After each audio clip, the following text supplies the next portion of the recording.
بسم اللہ الرحمن الرحیم۔ السلام علیکم، میں ہوں عامر حبیبی اور آپ دیکھ رہے ہیں دا رائل ڈسکوری۔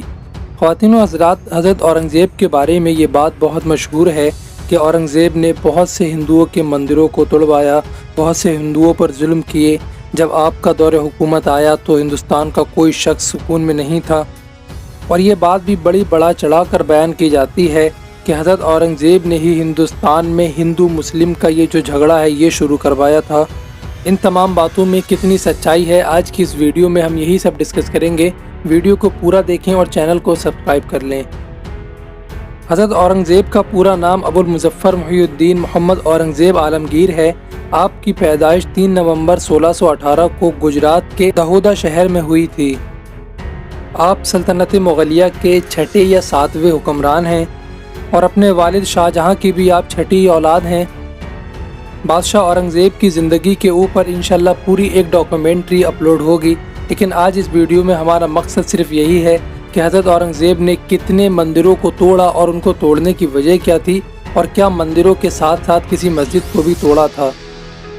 تو اصل بات یہ ہے کہ حضرت اورنگزیب نے اتنے مندر توڑے نہیں تھے جتنے زیادہ مندروں کو فنڈ دیے تھے۔ حضرت اورنگزیب نے کاشی میں ایک مندر توڑا، وشوناتھ کا وہ مندر تھا۔ اس مندر کو توڑنے کی وجہ کیا تھی وہ بھی ہم آگے اس ویڈیو میں انشاءاللہ بھی ڈسکس کریں گے، لیکن پہلے جان لیتے ہیں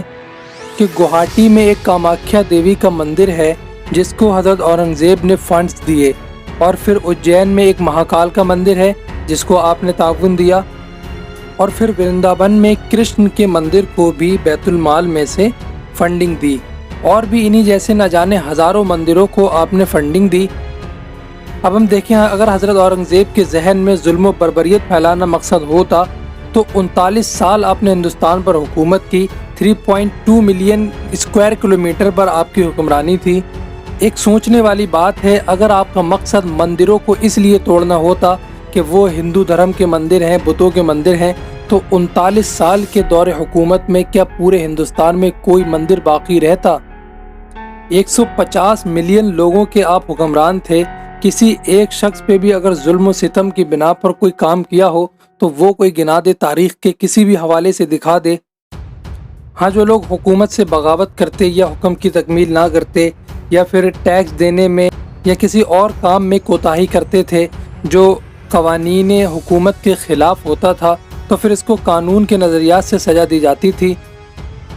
آج دنیا حضرت اورنگزیب کو اسلام سے کٹرتا کے ساتھ جوڑنے کا دعویٰ کرتے ہیں کہ حضرت اورنگزیب اسلام سے بہت زیادہ متاثر تھے اور پوری طریقے سے اسلام پر چلتے تھے اور ہندوؤں پر ظلم کرتے تھے۔ اب ہم دیکھیں، اگر حضرت اورنگزیب کو اسلام سے آپ جوڑیں گے کہ اکبر اور 2-3 بادشاہ اور تھے جن کا اسلام سے اتنا مضبوط رشتہ نہیں تھا، عقائد میں بھی کمی تھی یا اور بھی عمل وغیرہ میں کمی تھی، لیکن حضرت اورنگزیب کے بارے میں یہ لوگ کہتے ہیں کہ حضرت اورنگزیب جو تھے وہ پوری طریقے سے اسلام پر چلنے والے تھے۔ اب جب حضرت اورنگزیب کو ہم اسلام سے جوڑ دیتے ہیں تو پھر ظلم کا تو تصور ہی ختم ہو جاتا ہے، کیونکہ مسلمانوں کی تاریخ دیکھیں، بیت المقدس فتح ہو گیا، قسطنطنیہ فتح ہو گیا، اندلس فتح ہو گیا، افریقہ فتح ہو گیا۔ ہم کسی بھی حکمران کی ہم تاریخ اٹھا کر دیکھ لیں، موسیٰ بن نصیر نے جب افریقہ فتح کیا، محمد فاتح نے جب قسطنطنیہ فتح کیا، صلاح الدین ایوبی نے جب بیت المقدس فتح کیا، اور طارق بن زیاد نے جب اندلس فتح کیا، ہم دیکھیں کسی بھی ملک میں، فتح کردہ ملک میں کبھی ظلم و ستم کا تاریخ میں کوئی نام نہیں ملتا ہے۔ جب قسطنطنیہ فتح ہوا، محمد بن فاتح نے اجازت دے دی کہ جو عیسائی ہیں وہ اپنے مذہب پر قائم رہیں اور جو مسلمان ہیں وہ مسلمان رہیں، اور جو خوشی سے اسلام قبول کرنا چاہتا ہے وہ اسلام قبول کرے۔ اسی طریقے سے صلاح الدین ایوبی نے، موسیٰ بن نصیر نے، اور پھر ادھر طارق بن زیاد نے، وہ تو ان مسلمان حکمرانوں کی اخلاق، ان کی تعلیمات ایسی تھیں کہ غیر مسلم گروہ در گروہ اسلام میں داخل ہونے لگے۔ اور حضرت عمر بن عبدالعزیز کے زمانے کا یہ ایک ہمیں واقعہ ملتا ہے کہ سمرقند شہر پر اسلامی افواج نے جا کر اچانک سے پورے شہر کو قبضے میں کر لیا، پورے شہر پر اپنا تسلط قائم کر لیا، گلی گلی میں اسلامی فوج تھی، یہاں تک کہ پورا ہم دیکھیں شہر فتح ہو چکا تھا۔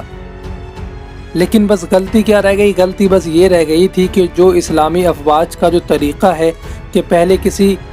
غیر مذہبی ملک کو اگر فتح کرنے جائیں گے تو اس کو یہ 3 باتیں کہیں گے کہ یا تو تم اسلام قبول کرو، یا پھر جزیہ دو یعنی ٹیکس دو، یا پھر ہم سے جنگ کرو۔ تو یہ 3 باتیں ان کے سامنے پیش نہیں کی گئیں۔ تو یہ 3 پیشکش ان سمرقندیوں کے سامنے نہیں رکھی گئیں اور اچانک جا کر ان پر حملہ کر دیا. تو ہم دیکھیں پورا ملک، پورا شہر فتح ہو چکا تھا، پھر بھی حضرت عمر بن عبدالعزیز نے تمام افواج کو ملک سے باہر نکالا، شہر کو پورا خالی کیا. جب شہر سے پورا ایک ایک فوجی باہر آ گیا، پھر ان کے سامنے یہ 3 چیزیں رکھی گئیں، یا تو اسلام قبول کرو، یا جزیہ دو، یا جہاد کرو، یا ہم سے جنگ کرو.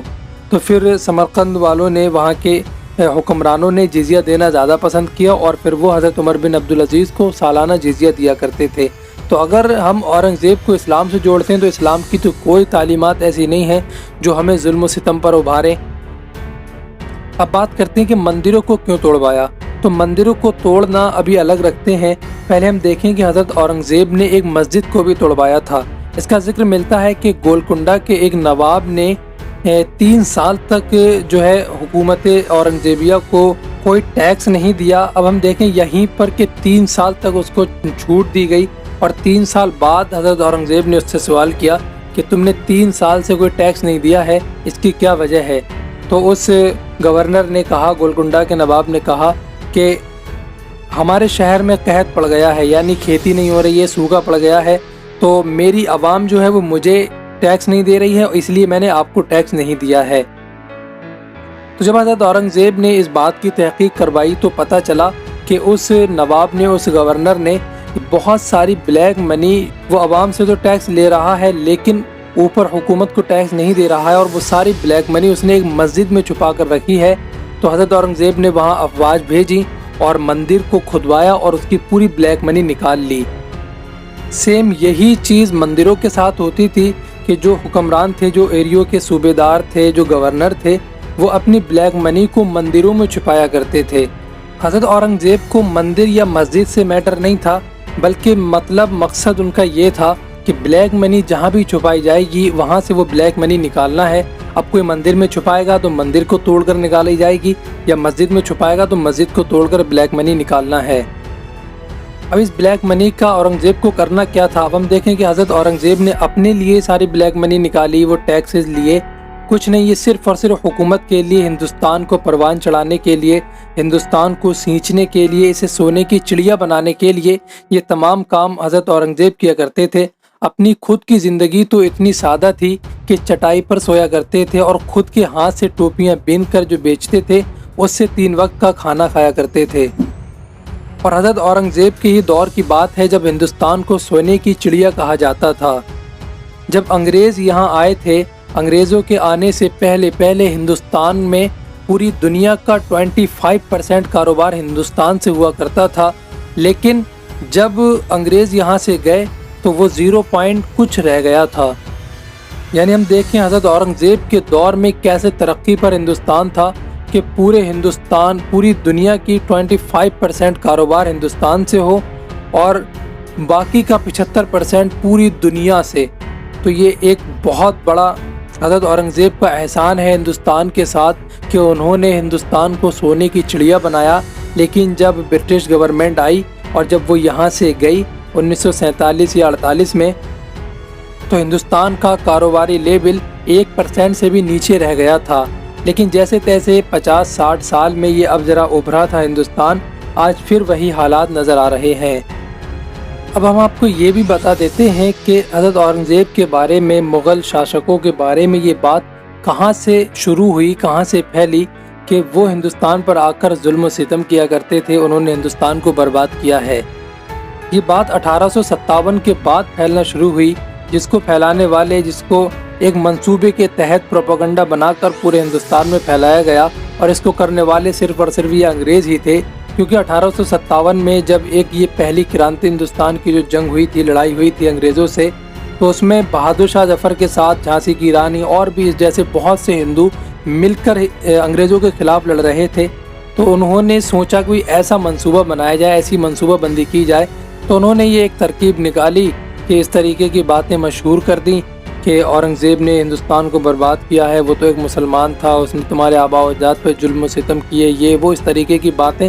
یہ انگریزوں نے اور یہ برٹش گورنمنٹ والوں نے پھیلانا شروع کی، اور پھر وہیں سے ہندوستان بٹنا شروع ہو گیا. اور اس وقت جو ہندوستانی، جو ہندو، جو مسلم ان انگریزوں کے ہاتھ بک چکے تھے، انہی نے اسی پروپیگنڈے کو اور آگ دی اور آگے بڑھایا، اور آج یہاں تک کہ یہ پورے ہندوستان میں ہی نہیں بلکہ ہر ہندو کے ذہن میں پھنس چکا ہے کہ مغل شاشکوں نے ہندوستان کو پروان نہیں چڑھایا ہے بلکہ ہندوستان کو برباد کیا ہے۔ پھر جب ان انگریزوں نے ہندو مسلم کو آپس میں بانٹ دیا، ہندوستانیوں کو تقسیم کر دیا، پھر انہوں نے مسلمانوں میں الگ تقسیم کیا اور ہندوؤں میں الگ تقسیم کیا۔ یہ مسلمانوں میں وہابیوں کو لے کر آئے، مرزا غلام احمد قادیانی کو لے کر آئے، شیعہ کو لے کے آئے اور پھر مسلمانوں میں بھی تفریق کروا دی۔ ان تمام ہتھ کنڈوں میں مرزا غلام احمد قادیانی ان کے لیے بہت بہتر ثابت ہوا، جس نے اپنی ایک کتاب لکھی دا برٹش گورنمنٹ اینڈ جہاد۔ وہ اس میں لکھتا ہے کہ اب جو جہاد کا مطلب ہے، جو جہاد کی ضرورت ہے وہ ختم ہو چکی ہے، کیونکہ ہم دیکھیں مرزا غلام احمد قادیانی کو انگریز لائے ہی اسی لیے تھے کیونکہ یہ اس وقت مسلمانوں کا بہت بڑا ڈیبیٹر تھا، بڑا مسلمانوں کے درمیان اس کی مقبولیت تھی۔ تو پہلے تو اس نے کفر کیا، پہلے تو اس نے کہا کہ میں ایک مجدد ہوں، پھر کہا کہ میں امام مہدی ہوں، پھر کہا کہ معاذ اللہ ثم معاذ اللہ میں حضرت عیسیٰ ہوں۔ اسی طریقے کی اس نے باتیں کہیں اور اپنی اس کتاب میں بھی لکھا کہ میں حضرت عیسیٰ ہوں اور اب یہ جو زمانہ ہے یہ پیسفل زمانہ ہے، اس میں کوئی لڑائی کوئی جھگڑا نہیں ہوگا اور اب ہمیں برٹش گورنمنٹ کے خلاف جو ہے جسمانی جہاد کرنے کی کوئی ضرورت نہیں ہے۔ اس نے بتایا کہ اب جو جہاد کا مطلب رہ گیا ہے وہ فی نفس ہی رہ گیا ہے۔ ہم دیکھیں اس دور میں جہاں مسلمانوں کو مارا جا رہا تھا، ہندوستانیوں کو کاٹا جا رہا تھا، ہر دوسرے دن لاکھوں ہزاروں کی پھانسیاں ہو رہی تھیں، پورے ہندوستان کو برباد کیا جا رہا تھا، ایسے دور میں یہ فتویٰ دیتا ہے معاذ اللہ ثم معاذ اللہ کہ اب ہندوستانیوں کو جہاد کرنے کی کوئی ضرورت نہیں ہے، کیونکہ انگریزوں کو اس بات کا بڑا خطرہ تھا کہ اگر ہندوستان کے مسلمانوں میں وہ جذبہ جہاد اگر جاگ گیا تو پھر ہمیں یہاں ایک پل بھی نہیں ٹکنے دیں گے۔ اس کے لیے انہوں نے پہلے ہی پورے انتظامات کر رکھے تھے، مرزا غلام احمد قادیانی اور اس کے جیسے ہزاروں کتوں کو پہلے ہی خرید چکے تھے اور پھر دھیرے دھیرے وہ پورے ہندوستان پر قابض ہو گئے۔ خواتین و حضرات، یہ تو تھی حضرت اورنگزیب کی کہانی کہ آپ نے مندر کو کیوں توڑوایا، اس کی وجہ کیا تھی، لیکن اگلی ویڈیو میں ہم آپ کو ایسے 4-5 ہندو راجاؤں کے نام بتائیں گے، ان کی ہسٹری بتائیں گے، ان کی کہانیاں سنائیں گے کہ جنہوں نے خود ہندو ہوتے ساتھ کئی سارے مندروں کو توڑا۔